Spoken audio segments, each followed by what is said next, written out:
My name is Issi Nanabeyin. I am an architect and artist. I teach at the Bartlett, and a lot of my work is around Black British architecture. Like most people, I got into architecture by studying it in bachelor's and then in master's at UCL at the Bartlett School of Architecture. And then there was a point in my life where I started to go into practice. I was teaching as well at the university, and then it developed from there. Initially, when I started university, I was into maths. Architecture, I became into architecture because I think maybe what happened was I was dyslexic. My communication skills and speaking was poor. My reading was poor. But the one thing I could do was probably draw and communicate that way. And I felt like architecture was a good way of developing that type of communication. So I ended up choosing architecture because I think a lot of that communication is based off of your drawing technique or the imagery you make instead of the language I was using. Which in the end, actually, funny enough, I now write a lot of architecture. It seems to do like a full-time circle. But I think when I was younger, I felt the good thing about architecture is that you could communicate through drawing. And that sort of gave me liberation to do or discuss the topics I wanted to. Origin for me is a big topic with my work. A lot of my work is dancing between what black is, what white is. A lot of my work dances between what British is, what African is, what the diaspora is, what an immigrant is. I think I'm still trying to work out what the origin is, but on the basic, half my family is from England, half my family is from Ghana. So I think when someone asks me what my origin is, I think that's the normal way of replying. But I think actually for me, when you look at my work, that origin is trying to find whatever that self-actualized turned out to be here as a Black British person. I was born here in London, in East London actually, near Hackney, Leighton area. So I was there since born and bred.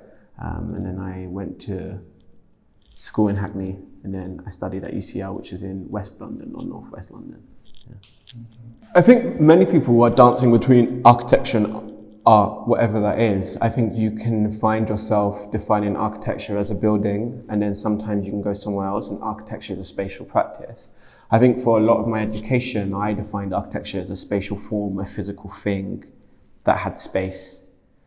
And then I think as I was researching a lot of West African ideas of architecture, actually spatial practice became a real heavy, important theme of it. The way someone moves in the space, the way someone uses space is architecture. And then I think from there, I found that even a drawing could be architecture, even a drawing of a body could be architecture. The same way Le Corbusier's Le Modular Man is heavily architecture, but it's really a drawing about a body. So I find at the beginning of my practice, I was always trying to define whether I'm an architect doing art or an artist doing architecture, or whether I was on the peripheries of art or peripheries of architecture. But I sort of stopped trying to define it and actually just enjoy that non-categorization that I think is becoming ever more present in contemporary work of architecture. You see so many architects now doing more than just buildings. You see them doing stuff about food, or art, or social practice, or community engagement. So I think I'm just part of a paradigm change, especially in London maybe, that architecture doesn't have to be a realised building. The Bartlett was a shock for me as an East London boy who has no hereditary understanding of architects. No one in my family is an architect. No one in my family does anything close to architecture. So when I entered the Bartlett and understood what architecture was, I think I was blessed to know nothing about it, because then everything became interesting. Even the simple sort of a drawing or a sketch on its own became very interesting and important to me. I never realized that this sketch was the process to a final thing that you should get to. Actually, when I did this sketch, I found a lot of interesting conversation just in that sketch alone. And when I had in the Bartlett, I was lucky enough to meet someone called Dr. Tanya Samjukta, who I met during masters, and she was my thesis tutor. And she opened my eyes to the world of architecture beyond the Western canon. And she helped me, I guess, value it in a way, or find value in it, even if my institution didn't. So I think it was in my master's that I found if you can't see yourself in your institution, look beyond it. And weirdly enough, I was able to look beyond my institution because of the people in my institution. So I'm very thankful to the Bartlett, but I'm also very thankful to particular people like Dr. Tanya Samjukta, who showed me there's another library. I mean, not only is there a Bartlett Library and a Bush Library, but there's a library of the School of Oriental and African Studies. And then when I went there, the amount of weird and bizarre to a student at that time what architecture could mean, or architecture without architects, blew my mind. And I think it was from there that I found confidence in doing this work and calling it architecture in a way. So I think Bartlett helped for sure. My eyes were opened by a lot of stuff from a lot of people there, yeah, for sure. I mean, mentorship is a big thing for people like me or minorities in the architecture world, because you don't come across them so quickly. I mean, in my undergrad, the mentors wasn't so prolific to me. You know, it was only until masters, until I found my own feet and courage about what my architecture was, I began to find others. One of my biggest mentors at the moment was Jaden Ali, who runs a practice called JA Projects. And he was in the same magazine as me. We both had a different article written about us. I saw him, I was like, what? I've never seen someone like you doing what you're doing. So I just dropped him an email saying, look, I don't see people like you doing what you're doing. I'd love to work with you. And from there, I worked with him and his practice for ages. It changed my life again to watch someone like him doing what he's doing, navigating architecture and all its complexities, and also doing what he wants to do morally and socially. And so I've been blessed to have a key mentors. And then on the flip side, I met Leslie Loco, who runs the AFI, I think, and is the curator of the Venice Biennale. And again, this is another mentor who I only actually recently work with quite a lot at the moment, who from afar I was reading her books very, very rigorously, constantly. So these mentors exist in my local area, but also far out, you know. I'm a big one for mentors out that are not architects, you know, from James Baldwin, who was a black queer writer in America, who completely also made me understand the awkwardness maybe of when you're of two things, and how I might be able to translate his literature about sexuality and blackness, and how I might be able to translate that into a spatial form and a spatial practice. So I've been blessed to find mentors locally, but also I think there's great mentors that no one knows who I am, and I never met them, but from their work can help you a lot. I mean, you can see a lot of the artwork here. There's a lot of mentorship, you know, from Matisse to Le Corbusier to Frank Fanon. I mean, my mentors are always kind of around me, and I'm not afraid of sort of showing how directly I look at them and reference them. So yeah, I would say they're my mentors I've messaged or spoke about just now, probably key to me at the moment. Virgil Abloh, another mentor, did a lecture at Harvard, and I think it's on YouTube and it's free, and there was a book transcribed into it, and it talks about only adding 3% onto things, and the importance of acknowledging a reference and understanding it. And I think as a teacher, and something I put into my own practice, a lot of times you can't really value a reference you look at until you actually do copy it in a way, you know. Sometimes if you actually say, I'm going to copy this reference, take it, you accidentally find out that you do copy it, but then you interpret it in your own language. And I think it's so much healthier to do that than to pretend you're not looking at the world and ignoring these references that you pretend you don't see and not copy. So I'm all for copying, because I think in the end of the day, what's the point of people creating work that you don't look at and you don't admire? As long as you say you understand it. There's a drawing behind me called Damien Matisseing Before Matisse. And it's all about copying the composition of Matisse's artwork to really understand the beautiful way he represented joy and movement. But also it's an acknowledgement that Matisse was copying a lot of West African artwork and never really talking about it. So I think referencing and copying should be done. And I think if it was done more, maybe we would not keep repeating the same mistakes in architecture. A memorable place. I think for me, one of the biggest places that is interesting at the moment is Hackney. The amount of change that's gone through in the past 10 years is crazy, incredible. I think one of the most memorable places for me probably is Ridley Road Market, and it's where the film that I made is set in. I think it's memorable because in the heart of Hackney, what I think is changing, and though Ridley Road is currently going through a battle to try and keep it as it is, it's still quite the same when I remembered it from 10 years ago. It's weird because a lot of the people that live there, I think, are brought up or from the same place as half my family, which is Ghana. And so when you go there, you have this weird blurring of the two spaces in Ridley Road. It seems like the Ghanaian home that I remember and the English home that I remember both exist in this one place. So for me, it's incredibly beautiful and has a lot of memories, or maybe not memories, but it reignites memories I have. So, a young architect is an interesting in London at the moment today. I think it's quite exciting. I think it's quite difficult. I think there's a lot of conversations politically about what an architect is and who an architect can be. Is incredibly on everyone's tongues, and I think it can be feels like navigating a minefield. You don't want to step on anyone's toes. Am I an architect if I don't have my part 3? Am I an architect if I'm presenting sculpture and drawings only?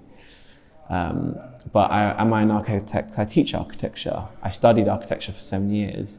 I think all these questions for young architects come to play, but I think what I find the most beautiful at the moment with a lot of my friends and people around who are architects and young is what they're doing. It's really challenging what it is to be an architect, whether that's dancing in a way that then they use their architectural plans and the knowledge of how to draw a plan into the way they then dance. I think it's quite extraordinary. And I think when you re-implement that back into the traditional ideas of architecture, it starts to create very interesting spaces and forms.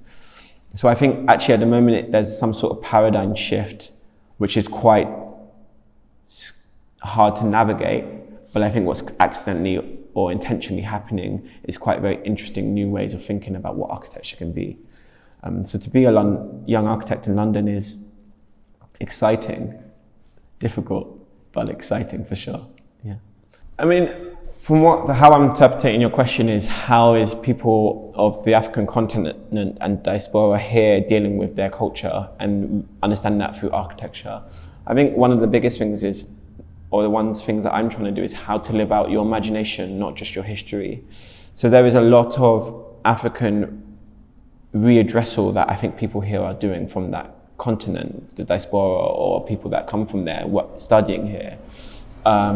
Trying to understand what has happened in the past, acknowledging that, and then reinterpreting that or translating that over the seas here and how that exists here in London.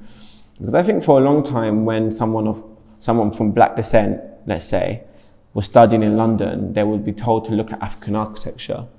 And that's amazing, but I think for what I found, and I studied so much beautiful ideas about African architecture and the cleverness of their spatial practices beyond, it still wasn't something that I would call home and local.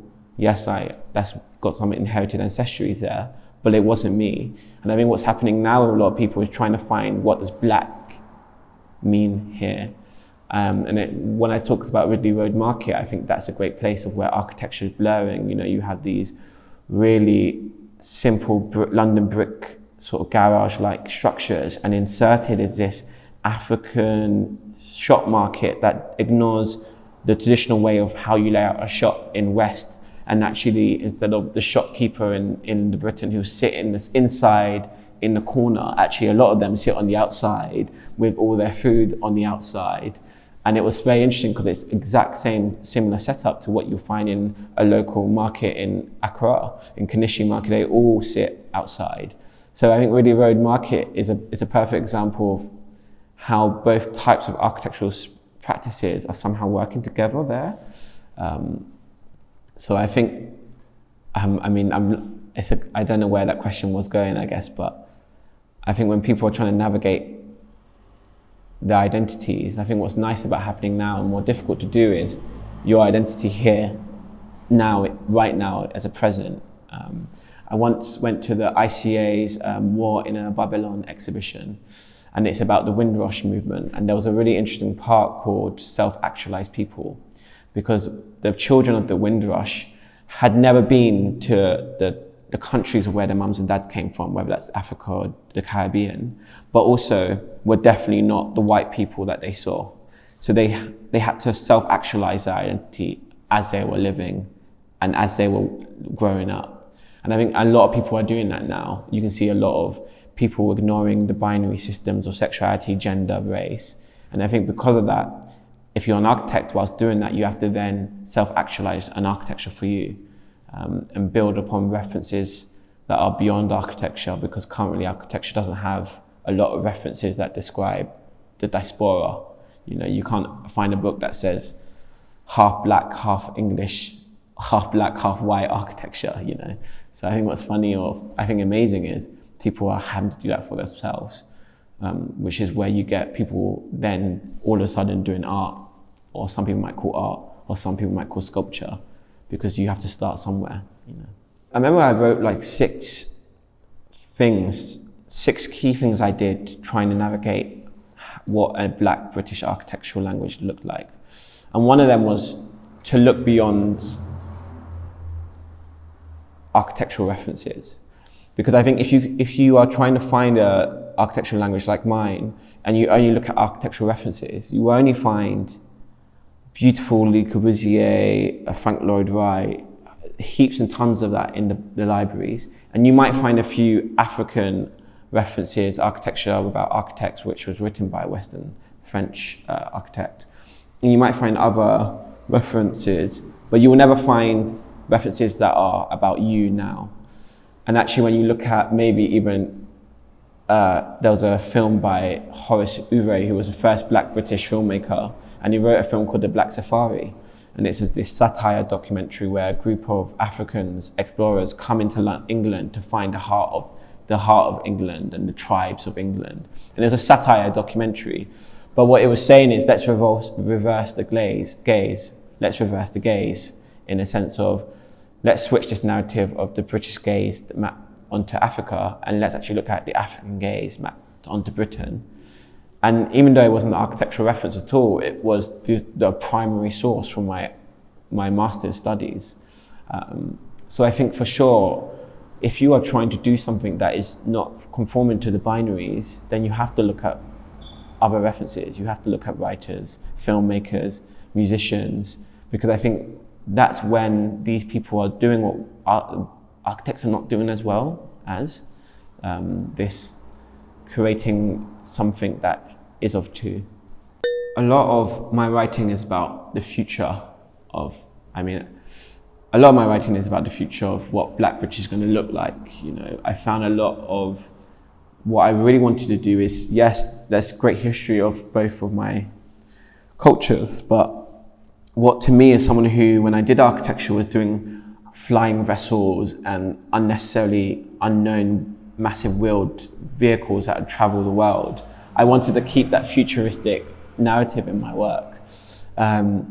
So when I was looking at movements that were both of the African continent, both of the African continent and of a futurist outlook, one of the only movements I could find is Afrofuturism. And I thought it was beautiful and amazing, but I thought there was a real dependence, quite rightfully, and the language that it was using was about Africans in Africa. And I think it was beautiful, but it didn't acknowledge maybe the East London council estate that I was used to, with the London bricks and the weird black tiling next to the beautiful white sort of sash windows. And I think what I'm trying to do now is how I might bring these materialities into my work as a way to say Black and British here, and that materiality that is more residing in my identity here, and how I might use that to flesh out the language that I'm trying to work on, if that makes any sense. But I do admire, I really am an admirer of Afrofuturism. I think it's incredible practice, and there's some recent work by Congo astronauts who I think are in the Democratic Republic of Congo, whose photography is stunning, and it's beautiful, but it's not. I think there's something here in London that I could bring as well that would more speak about who I am as a Black British person. So, I mean, currently my day-to-day structure is quite multidisciplinary in terms of I teach 1 day a week. I work with the African Future Institution, and I then also do art, and then also do sculpture, and then also sometimes find myself doing what someone might call the everyday architecture, sort of developing buildings or working on proposals in stage 1 or 2. So my day-to-day practice is quite hybrid and a mixture. And at the moment, what I find interesting at the moment is how hybrid and mixture my mode of representation is in terms of digital and analog. I find myself doing rendering and filmmaking 1 day, and then in that same project, printing that out and then creating graphite drawings on cartridge paper. And it was when I was starting off, which was only 2 years ago, it was confusing to me, because you always feel like you should know what you're doing or how you present your work. But actually, I think when you are able to switch between analog and digital quite heavily, you actually accidentally stumble on very interesting things that you can't even think about exist or happens, to the point where I actually try and now force myself to use both mediums, or I really want to start creating work that is both analog and digital. So on a day-to-day, it's a jack of all trades sort of situation of trying to use drawings and renders. When George Floyd was murdered, I was currently doing a project about Black and British in a very positive, futuristic. Before that, I did a project about the real negatives of colonization in Africa, on the borderlines, and how much we, as the Western British Empire, played with that continent. And my next project was about actually the future and the potentials and the curiosities that might come to play when you think about your identity in an imaginative way. And during that was when George Floyd was murdered. And all of the protests sort of came up, and discussions started to infiltrate the architecture pedagogy, architecture institution. COVID then became a massive place of a mirroring effect where everyone had the chance and time to look at themselves. And I think that includes institutions, where they had the chance and time to look at themselves and says, we have big problems. And I think what happened in that moment was a real shift of people acknowledging the diversity that exists in architecture. And maybe for a front face value or an actual pure wanting to change, I was approached to do teaching at year 1 at the Bartlett. And for me that's just come out of uni, it was a very unusual thing to do. And don't get me wrong, I was also very aware that I was never taught how to teach, You're never taught how to teach. So when I first did teaching, it was in COVID, which was quite difficult. Because you never interact with your students face to face.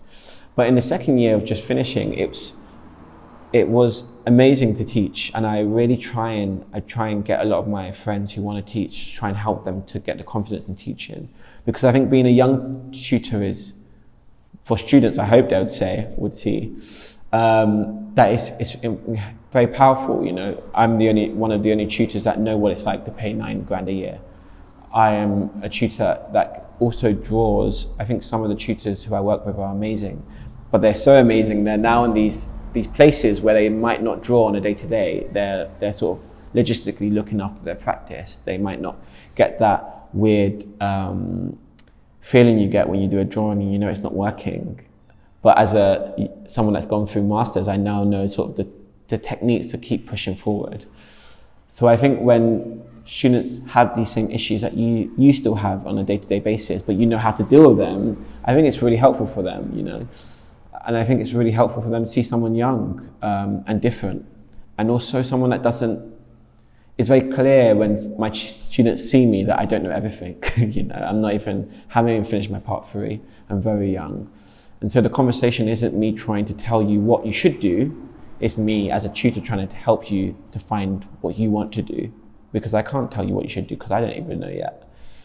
But I think that freedom of not being so polished as an architect might actually help you navigate teach.